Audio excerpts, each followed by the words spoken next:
అవకాశమే ఇవ్వలేదు. I think ఈ షట్ అంటే మామూలుగా మూసేశాడు. అంటే కంప్లీట్ గా నేను సంక్షేమమే చేస్తాను. సేమ్ చంద్రబాబు కూడా అంతే కదా. నేను విమానం ఎక్కి వేరే సింగపూర్ పోతానన్నాడు. పో పో సింగపూర్ పో, లేకంటే అమెరికాకు పో, లేకంటే కంప్యూటర్ కనిపెట్టచ్చు, సెల్ ఫోన్ పెట్టు, లేకంటే హైదరాబాద్ పట్టణంలో పెట్టు అని చెప్పారు. 2 సార్లు ఓడిచారు కదా, మొన్న ఓడిపోయాడు కదా మొన్న. చాలా yes, that is exactly what it made him to. Prabhakar garu, ఇక్కడ కీలకంగా మీరు మొత్తం అంటే 2019లో విజయాన్ని అంతా జగన్మోహన్ రెడ్డికి ఆపాదిస్తే ఇప్పుడు 2024లో ఓటమి అంతా ఆయనకి ఆపాదించేలా ఉన్నారు.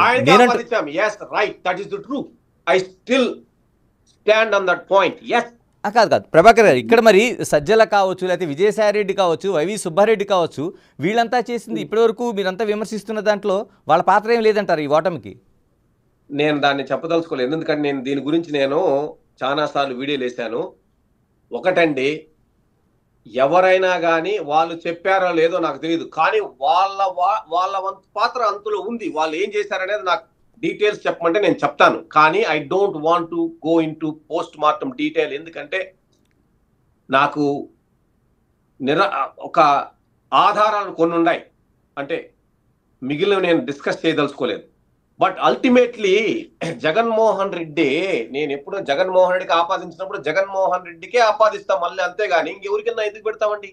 మీకు విషయం తెలిసిన, జగన్మోహన్ రెడ్డి 100% అధికారంలో ఉండి 151 సీట్లు సంపాదించిన తర్వాత జగన్మోహన్ రెడ్డిని ఎన్నిసార్లు అమ్మనా బూతులు తిట్టలేదు, ఎంతమంది తొడలు కొట్టలేదు, ఎంతమంది ఫారిన్ నుంచి సైకో అనలేదు, ఒక సీఎంను పట్టుకొని అనలేదా అండి?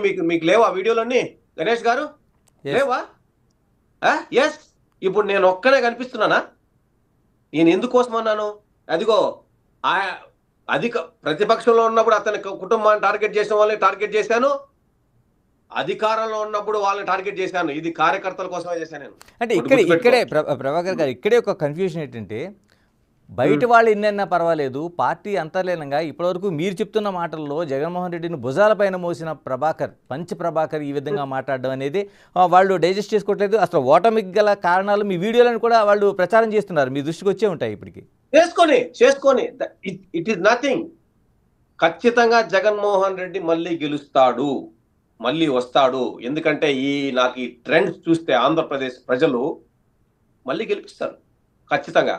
కానీ మన పంతా మార్చుకోవాలనేదే నేను దానికోసమే చేశాను. That's good. వాళ్ళు వింటే మంచిది పార్టీ, లేదంటే అది వాళ్ళ ఇష్టం. నేనైతే ఏ పదవి ఆశించడం లేదు, నాకు ఏ పదవి అవసరం లేదు. Yes, the truth. అంటే ఇంత బయట వ్యక్తులు ప్రభాకర్ గారిని ఇంత బాగా అర్థం చేసుకుంటుంటే పార్టీలో ఉండేవాళ్ళు ఎందుకు అర్థం చేసుకోలేకపోతున్నారు మీ వ్యాఖ్యల్ని? అదే ప్రాబ్లం, అది వారి కర్మ, వదిలేయి. ఇంకోటి ఇక్కడ ప్రభాకర్ గారు కీలకంగా ఏంటంటే, చంద్రబాబు నాయుడు నుంచి నేర్చుకోవాల్సింది ఏముంది? చంద్రబాబు నాయుడు నుంచి నేర్చుకోవాల్సింది చాలా ఉందని మీరు చెప్పారు. అంటే ఎలాంటి విషయాలు నేర్చుకోవాల్సిన అవసరం ఉంది? ఒకటి, చంద్రబాబు నాయుడు దగ్గర నుంచి మనం నేర్చుకోకూడని కొన్ని ఉన్నాయి.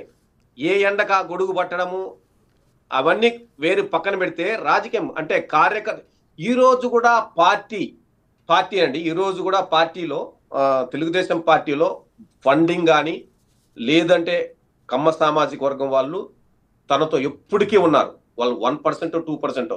దాని తర్వాత కార్యకర్తలు, సామాజిక వర్గాలకు అతీతంగా కార్యకర్తల్ని ఎప్పుడు ఏమి జరిగినా పోయి పరామర్శిస్తాడు, విన్నాడు, వాళ్ళకి చెప్పాడు. సామాజిక వర్గాలకు అతీతంగా అని చెప్తున్నాను నేను ఇప్పుడే. ఓకే, అది మనం నేర్చుకోవాలి, అది ఇంపార్టెంట్.